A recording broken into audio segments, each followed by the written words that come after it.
Hello दोस्तों। आज के वीडियो लेक्चर में हम सूखी खांसी तथा बलगम वाली खांसी में कौन सी कफ साइरप दिए जाते हैं इसके बारे में जानने वाले हैं। तो वीडियो को चलो जल्दी से ख़त्म करते हैं। जैसा कि आप स्क्रीन पर देख पा रहे हैं, बेसिकली कफ साइरप दो प्रकार की होती है। एक होती है ड्राई कफ साइरप और दूसरी होती है वेट कफ साइरप। ड्राई कफ साइरप को ही हम नॉन प्रोडक्टिव कफ साइरप कहते हैं तथा वेट कफ साइरप को हम प्रोडक्टिव कफ साइरप कहते हैं। वेट कफ साइरप में स्पुटम जो होता है, बलगम जो होता है, बॉडी से एक्सपेल आउट होता है। Okay, basically dry cup and wet cup में अलग अलग साल्ट होते हैं, तो प्रॉपर साल्ट का सिलेक्शन करना बहुत ज़रूरी है। उसके लिए प्रॉपर नॉलेज होना ज़रूरी है। इस वजह से कि वेट कप साइरप में कौन सा साल्ट दिया जाता है तथा ड्राई कप साइरप में कौन सा साल्ट का कॉम्बिनेशन होता है।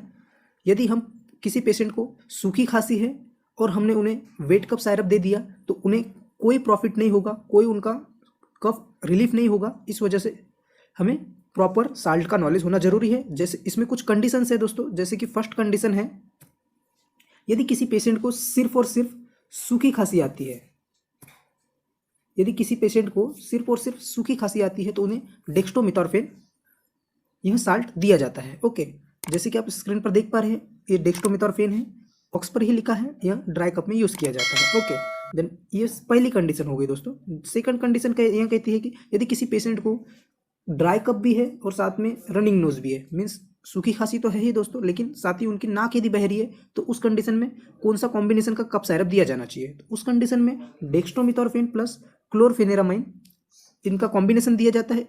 इफ यदि क्लोरफेनेरामाइन न हो तो डाइफेनहाइड्रामाइन का भी कॉम्बिनेशन चलता है, डेक्स्ट्रोमेथॉर्फेन प्लस डाइफेनहाइड्रामाइन। ओके, तो जैसे कि पॉपुलर कुछ ब्रांड है, जेडेक्स एंड ब्रोविस डीएक्स। तो डीएक्स का मीनिंग होता है दोस्तों, डीएक्स का होता है डेक्स्ट्रोमेथॉर्फेन। ओके, ये ड्राई कफ और रनिंग नोज के कंडीशन में दी जाती है। सेकंड नंबर की कंडीशन होगी दोस्तों।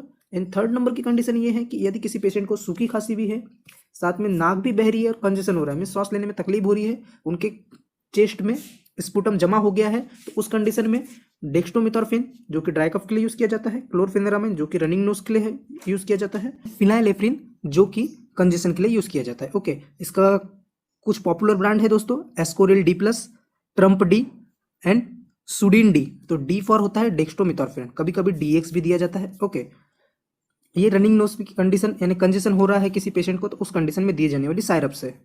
ओके, कफ सेंटर सप्रेशन में कौन सा साल्ट यूज किया जाता है। तो यदि किसी पेशेंट को सूखी खांसी आ रही है तो उन्हें codeine, noscapine, dextromethorphan, chlorpheniramine and diphenhydramine, ये जितने भी ड्रग है, जितने भी साल्ट है ना दोस्तों, ये कफ सेंटर सप्रेशन की कैटेगरी में आते हैं, जो कि कफ सेंटर को सप्रेस करते हैं। बेसिकली अभी कोडीन जो है इसको टोटली बैन कर दिया गया है। लोग इसका गलत यूज करते थे, एडिक्शन के रूप में यूज करते थे, उसकी जगह पे नोस्कापिन यूज किया जाता है। ओके दोस्तों, ड्राई कप साइरप में ये सारी इन्फॉर्मेशन ड्राई कप साइरप के बारे में होगी दोस्तों। चलो अब वेट कप साइरप के बारे में जानते हैं कि उस कंडीशन में कौन सा साल्ट दिया जाता है।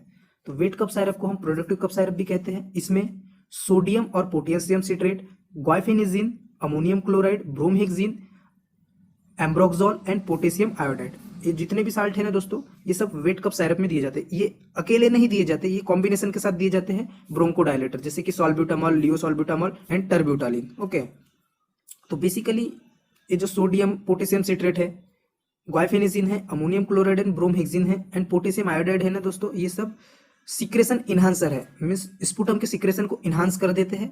और ब्रोमहेक्सिन है, एम्ब्रोब्रोक्सोल है, ये म्यूकोलाइटिक है, मीन्स जो ये म्यूकस होता है उसको ब्रेक डाउन, मीन्स उसको तोड़ देते हैं बारीक बारीक टुकड़ों में, और जिसकी वजह से बॉडी से इजीली एक्सपेल आउट होता है। ओके, तो इनके बेसिक ब्रांड देख लेते हैं। जैसे कि एक ब्रांड है दोस्तों ग्रिलिंगटस बीएम है, जैसे कि टर्ब्यूटालिन है, इसमें ब्रोमोहेक्सेन है, इसमें लियोसॉल्ब्यूटामॉल है, इसमें एस्कोरिल एलएस है, देन बेनाड्रिल है।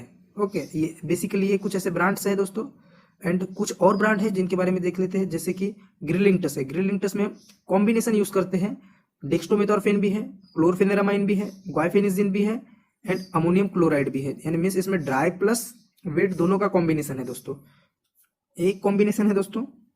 एंड लुपिन केस, ये जितनी भी कफ साइरप्स है ना दोस्तों, इनके कुछ बेसिकली कुछ साइड इफेक्ट्स है, तो साइड इफेक्ट्स भी जानना जरूरी है। जैसे कि साइड इफेक्ट्स है पाल्पिटेशन, मिस होता है, घबराहट सी होने लगती है, बेचैनी होने लगती है, रेस्टलेसनेस, अधीरता आ जाती है, नर्वसनेस, थ्रोट इरिटेशन, गले में इन्फेक्शन हो जाता है, इरिटेशन होने लगता है, एंड मसल ट्रेमर, झटके आने लगते हैं एंड हार्ट रेट इंक्रीज हो जाती है। तो यदि ये सब साइड इफेक्ट दिखाई दे तो पेशेंट को सिंपल सा फैन के नीचे बिठा लिए कुछ समय के लिए और उसे फिर हॉस्पिटल को लेके जाइए।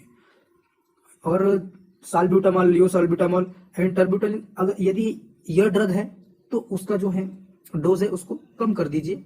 5 ml से ज़्यादा का डोज नहीं देना। Please like share subscribe. Thanks for watching.